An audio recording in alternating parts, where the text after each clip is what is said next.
আগামী ৫ বছরে দেশের ৫০% মামলা জট কমে আসবে বলে দাবি করেছেন আইন উপদেষ্টা আসিফ নজরুল। সোমবার ঢাকা মহানগর আদালতে পারিবারিক আদালতের উদ্বোধনী অনুষ্ঠানে এসব কথা বলেন তিনি। একই অনুষ্ঠানে পরিবেশ উপদেষ্টা রিজওয়ানা হাসান বলেন, পারিবারিক সহিংসতার শিকার নারীর জন্য এই উদ্যোগ টিকিয়ে রাখা গেলে বিচারিক ব্যবস্থায় বিপ্লব ঘটবে।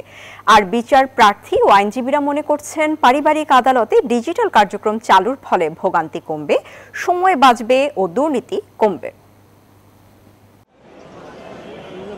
কেউ আসছেন পরিবারের বিরুদ্ধে নির্যাতনের মামলা নিয়ে, কারো স্বামীর বিরুদ্ধে অভিযোগ আছে, ভাই বোন মা বাবার বিরুদ্ধে নানা মামলা।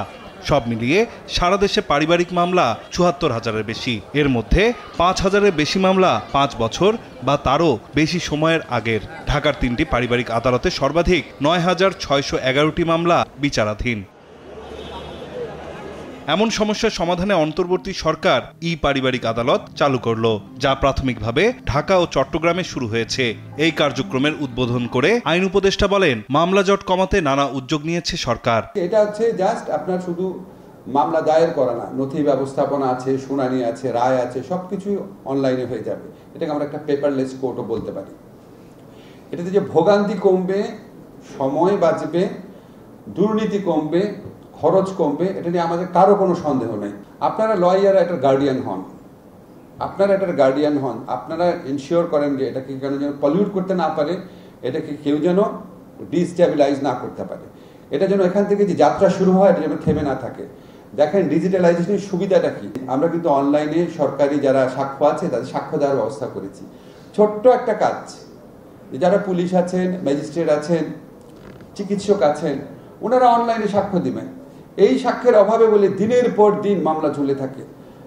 আপনারা জানেন, আপনারা আমাকে অনেকে যখনই দেখা হয় বলেন যে সিপিসিতে এত ভালো একটা অ্যামেন্ডমেন্ট করে দিয়েছেন, অনেক সময় বাঁচবে, অনেক কিছু বাঁচবে। তা আমরা এগুলি করছি, এগুলি তো খালি মনে হয় যে সবুর ভাই বলো না, নিয়তের ব্যাপার, খুব কঠিন তো কোনো কাজ না। তা আমরা তো দেশটাকে একটা অন্য জায়গায় নিয়ে যেতে পারি। আমরা আইন মন্ত্রণালয়ের পক্ষ থেকে ২১টা রিফর্মের কাজ করেছি, ২১টা। এবং আমরা মনে করি যে এগুলি কিছু টিকবে না যদি আপনারা এগুলিকে কন্টিনিউ করতে না চান। পরিবেশ উপদেষ্টা বলেন, পারিবারিক সহিংসতার শিকার নারীর জন্য ডিজিটাল কার্যক্রমের এই উদ্যোগ টিকিয়ে রাখা গেলে বিচার ব্যবস্থায় বিপ্লব ঘটবে। Bashundhara public school and college ২০২৬ শিক্ষাবর্ষে ভর্তি চলছে। নারী জাতির জন্য যারা নির্যাতিত এবং নানান অবিচারের শিকার, এবং যে সমস্ত শিশুরা পারিবারিক সহিংসতা এবং বিদ্বেষের শিকার, তাদের জন্য আসলে অনেক বড় একটা বিচারের বার্তা নিয়ে এসছে, বিচারের সম্ভাবনা নিয়ে এসছে। আমরা যেন এটাকে সবাই মিলে সহযোগিতা করে কার্যকর করি, কারণ অনলাইন সিস্টেম চালু হয় কিন্তু এটা ওয়ার্ক করে না।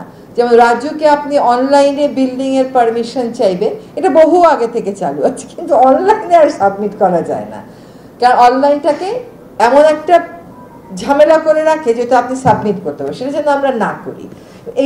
এটা চালু হওয়ার সম্ভাবনা তখনই থাকবে যখন সত্যিকার অর্থে আইনজীবীরা এটার পক্ষে অবস্থান নেবে। আইনজীবীরা যদি বলে যে আমরা এটা চালু করেই ছাড়বো এবং সার্ভার ডাউনটাউন এসব কথা শুনবো না, তাহলেই কিন্তু এটা সত্যি চালু হয়ে যাবে। এটা আইনজীবীদেরও ঝক্কি ঝামেলা অনেকটা কমে যাবে। সংস্কারের এই উদ্যোগগুলোর ধারাবাহিকতা পরবর্তী সরকার ধরে রাখবে, এমন প্রত্যাশার কথা জানান দুই উপদেষ্টা। দ্রুত, স্বচ্ছ ও সহজ করা। নাইম আলচিকো, নিউজ 24, ঢাকা।